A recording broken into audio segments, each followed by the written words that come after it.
का पेपर बहुत अच्छा गया होगा। अब आप लोग क्लास 10 पास हो गए हैं और आप क्लास 11th में आ चुके हैं। इसी क्रम में इंग्लिश में मैं आपको बहुत ही एक नरेशन जो है वो नरेट वर्ड से ही परिवर्तन के बहुत अच्छा गया होगा। अब आप लोग क्लास 10 पास हो गए हैं और आप क्लास 11th में आ चुके हैं। इसी क्रम में इंग्लिश में मैं आपको बहुत ही एक इम्पॉर्टेंट टॉपिक के बारे में बताने वाला हूँ, जिसके बारे में आपने ऑलरेडी सुना होगा। इसका नाम है नरेशन। जी हाँ, नरेशन क्या होता है और नरेशन में आखिर हम क्या पढ़ते हैं? भैया आप सभी को पता है, नरेशन जो है वो नरेट वर्ड से मिलकर के बना है, जिसका मतलब होता है वर्णन करना। यानी कि नरेशन में हम पढ़ने वाले हैं डायरेक्ट और इनडायरेक्ट स्पीच।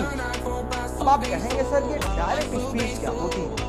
किसी कही हुई बात को ज्यों का त्यों ही कह देना डायरेक्ट स्पीच कहलाती है। जैसा कि आप देख सकते हैं, जब कोई व्यक्ति किसी वक्ता के कहे हुए कथन को बिना किसी परिवर्तन के अभिव्यक्त कर दें तो वह डायरेक्ट स्पीच कहलाता है।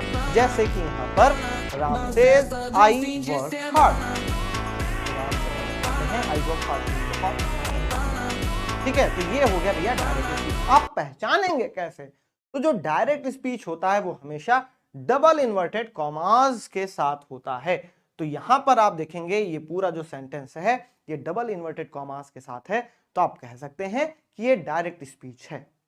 ठीक है, चलिए अब हम देखेंगे कि भैया जो डायरेक्ट स्पीच होता है उसके दो भाग होते हैं। एक तो डबल इन्वर्टेड कॉमा के अंदर वाला पार्ट होता है, दूसरा डबल इन्वर्टेड कॉमा के बाहर वाला पार्ट होता है। तो आखिर इन दोनों का क्या रोल है और इन दोनों को आखिर हम क्या कहते हैं?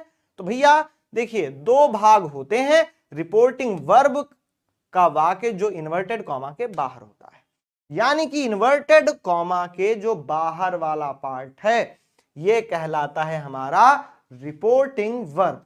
रिपोर्टिंग वर्ब क्यों कहते हैं?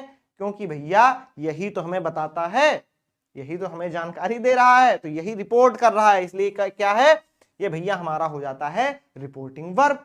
और जो डबल इन्वर्टेड कॉमा के भीतर वाला भाग होता है ये कहलाता है रिपोर्टेड स्पीच। क्या कहलाता है? रिपोर्टेड स्पीच कहलाता है। जी हाँ, तो ये हो जाएगा हमारा रिपोर्टेड स्पीच। रिपोर्टेड स्पीच जो इन्वर्टेड कॉमास के भीतर होता है। अब आप इसको देखेंगे तो आप आसानी से पहचान पाएंगे कि भैया ये क्या है। तो ये डायरेक्ट स्पीच है। क्या है? डायरेक्ट स्पीच है।